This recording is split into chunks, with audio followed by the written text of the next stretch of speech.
Muita gente continua em dúvida sobre o vídeo anterior que eu gravei, explicando as forças que agem no avião em cima de uma esteira. Então eu vou tentar ser um pouco menos quantitativo e mais qualitativo para tentar deixar claro para as pessoas a diferença entre força, aceleração e velocidade. Eu percebi que existem dois misconceptions, premissas diferentes que as pessoas partem do raciocínio, que fazem ou elas acreditarem que o avião não vai decolar, que é impossível ele decolar, e outro que é impossível impedir que o avião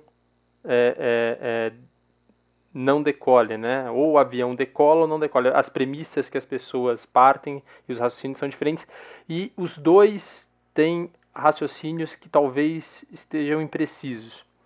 Tá, vamos definir muito bem o problema, vamos definir muito bem para acabar com todos os misconceptions. Primeira definição desse problema é: não há atrito no eixo da roda, certo? Então a força de atrito no eixo da roda, a resistência para a roda gerar devido ao atrito não vai existir. A roda gira livremente. A única coisa que impede a roda de acelerar é a massa da própria roda. Tá? A esteira não desloca o ar. Isso quer dizer o seguinte: se eu tiver com o avião parado e tiver a esteira embaixo se movendo a 1000 metros por segundo para trás, não vai mexer na massa de ar que está em cima aqui, está aqui o avião, não vai mexer na massa de ar que está em cima da esteira, portanto não vai arrastar o ar e não vai produzir nenhuma sustentação sobre o avião. Isso também é muito importante. O pneu não desliza, isso também é outra premissa de um caso ideal, certo? Que no caso real, né, dependendo das acelerações e das forças envolvidas, é claro que o pneu ia deslizar, ia vencer o limite do atrito estático, mas nessas premissas que a gente está assumindo, o pneu não desliza. Ele rola, certo? O pneu, a superfície do pneu e da esteira estão sempre paradas uma em relação à outra, mesmo com o pneu girando. Esse é o problema de rolamento. Tá? E o ar está parado em relação ao chão. É muito importante definir referencial, certo? O referencial é o chão. Muita gente raciocina em termos da esteira, isso causa muita confusão, porque se a esteira estiver parada ou com velocidade constante, ela é um referencial inercial. Agora, se a esteira estiver se movendo aceleradamente, ela não é mais um referencial inercial, fica muito complicado aplicar as leis de Newton. Tá? Essas são as premissas. Uma vez que você entendeu as premissas, qualquer coisa você volta para cá. Vamos enxergar as forças que agem em um avião. Então, a princípio, eu tenho a força de arrasto devido ao ar.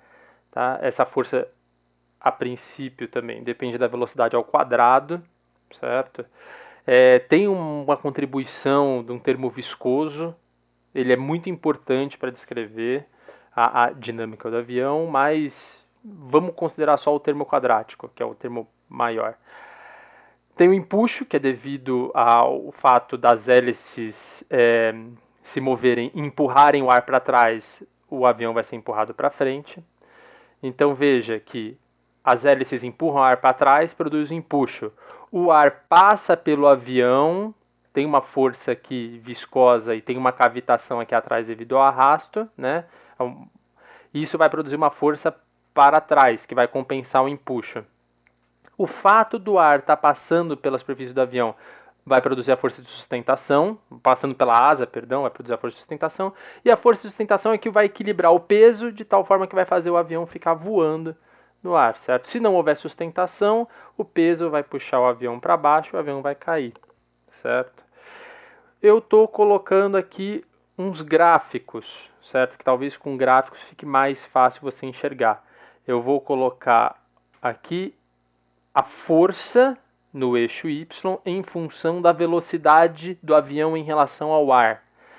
Então, quando o avião está parado e o motor está ligado, a única força que eu vou ter é o empuxo, que é essa curva aqui. Por que o empuxo diminui à medida que a velocidade em relação ao ar aumenta? Porque a hélice ela não consegue aumentar a velocidade do ar em relação a ela se a velocidade do ar já estiver vindo muito rápido, certo? Isso quer dizer que vai ter uma velocidade muito alta, mas muito alta lá na frente, que, dependendo do avião, é claro, que não vai ter empuxo, o avião não vai conseguir, mesmo se não tivesse atrito com ar, o avião não conseguiria acelerar mais para frente. Então o empuxo diminui com a velocidade. O arrasto aumenta com a velocidade ao quadrado. Então a força resultante na horizontal é o empuxo menos o arrasto. Percebe que à medida que a velocidade do avião aumenta, certo? Em relação ao ar, o arrasto aumenta, o empuxo diminui, vai ter um valor crítico em que o empuxo compensa o arrasto e o avião para de acelerar. Porque eu estou fazendo empuxo menos arrasto para achar a força resultante. Quando a força resultante é zero, a aceleração é zero. Quando esse cara for zero. Certo? Então essa vai ser a velocidade crítica. Essa é a velocidade de cruzeiro do avião? Não vai ser a velocidade de cruzeiro. A velocidade de cruzeiro vai ser um pouco antes, certo? Creio eu, também não faço engenharia aeronáutica, não sou especialista nessas coisas, tudo que eu sei é o que está no Wikipedia, tá? Me perdoa se eu estiver falando alguma groselha. Em suma, uma vez que o avião está com uma velocidade em relação ao ar, ele vai surgir uma força de sustentação. Essa força de sustentação também é mais ou menos proporcional à velocidade ao quadrado, certo? Então essa força de sustentação vai aumentando com a velocidade, está aqui em rosa, certo? E essa força de sustentação tem que equilibrar o peso. O peso vai ser sempre constante. Então, nesse ponto aqui vai estar a velocidade de cruzeiro. Nesse ponto aqui, o avião não vai estar nem acelerado para cima, nem acelerado para baixo. Se ele tiver uma velocidade maior do que essa, dadas as condições da asa lá, dado como o flap tá, não sei direito como que isso vai funcionar, certo? Qual que vai ser o ângulo de ataque que a asa vai ter, certo? Se ele tiver uma velocidade maior, ele vai ter uma aceleração vertical positiva. Se ele tiver uma velocidade menor, ele vai ter uma aceleração vertical negativa. Perfeito? Essas são as forças que agem no avião. Então, o empuxo tem que ser maior ou igual ao arrasto para que o avião acelere para frente. Perceba o seguinte, não importa a velocidade da esteira. Se o avião estiver parado, certo? Se o avião estiver parado, a força de sustentação, ele vai estar parado em relação ao ar. A força de sustentação está parado, velocidade zero. A força de sustentação e o arrasto, né, com ar, vão ser zero, certo? Então eu vou ter apenas agindo sobre o avião o empuxo na horizontal. E na vertical eu vou ter o peso, e se ele estiver encostado na esteira vai ter a normal, certo? Se a força resultante na horizontal for diferente de zero, ele vai ter uma aceleração, dado um certo intervalo de tempo, ele vai ter um ganho de velocidade. É dessa forma que a gente precisa raciocinar. Temos que raciocinar que uma aceleração vai produzir um ganho em velocidade. Quando a aceleração for zero, ele não vai ter esse ganho em velocidade. Entendemos as forças? Como elas se comportam? Tá. O avião na esteira agora. O que muda o avião na esteira? Agora o contato entre o pneu e a esteira vão incluir aqui um termo de força de atrito, certo? Essa força de atrito vai diminuir ainda mais o efeito do empuxo. Então é como se eu incluísse nesse termo aqui menos a força de atrito. Se eu descontar diretamente do empuxo, nesse gráfico é como se eu fizesse o empuxo reduzir aqui, descer, certo? Fazendo o empuxo descer, perceba que ele vai equilibrar com o arrasto num ponto com uma velocidade menor. Se eu fizer o empuxo descer o suficiente, eu vou conseguir fazer isso daqui a zero. É só eu fazer a força de atrito ser igual ao empuxo, certo? Daí eu elimino completamente o empuxo, o avião vai ficar parado em relação ao chão. Não vai ficar acelerado, certo? Só que o que muda nesse problema do avião com a esteira? Se a esteira estiver parada ou com velocidade constante, então é como se o avião estivesse na pista, certo? Eu vou ter uma conexão entre a força de atrito e o avião, que essa força de atrito é responsável por fazer a roda acelerar, porque a roda tem uma massa, ela vai acelerar, tem um momento de inércia, certo? É assim que a pista transfere a força de atrito para o avião. Então, existe uma confusão aí, mas a roda gira livremente. A roda não gira livremente. Existe uma inércia na roda que faz a força de atrito entre a roda e o pneu ser transferida para a carcaça do avião. Quanto maior a aceleração da roda, alfa, aceleração angular, quanto maior a aceleração angular da roda, maior vai ser essa força de atrito, certo? Quando a esteira está parada ou com velocidade constante, essa aceleração angular vai estar associada com a aceleração do avião, por essa fórmula aqui. Quando a esteira estiver acelerada para trás, com uma aceleração AE, eu vou ter que subtrair esse AE daqui. Vou somar, depende de como tiver o sentido disso daqui. Nesse caso aqui eu vou somar, porque esse cara aqui vai estar negativo, mas você entendeu.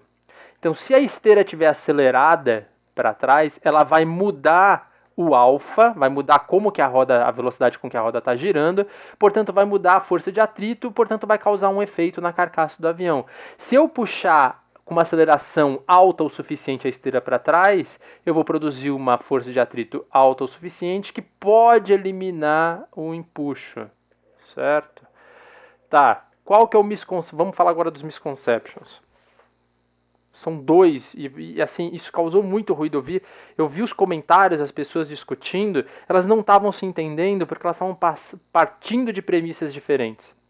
Misconception é o mais comum. Se o avião acelera para frente, mas a esteira acelera igual para trás, eles vão ganhar, o avião vai ganhar uma velocidade positiva para frente e a esteira vai ganhar a mesma velocidade, só que negativa para trás. De tal forma que se a esteira tiver 300 km por hora para trás, mas o avião chegar a 300 km por hora para frente, então ele deveria ficar parado em relação ao chão. É falso isso, porque a gente está fazendo todo o nosso raciocínio do avião acelerando em relação ao chão, certo? O referencial é o chão. Quando a gente fala assim, ó, o avião está acelerando para frente, a aceleração resultante é para frente, a gente está falando do chão.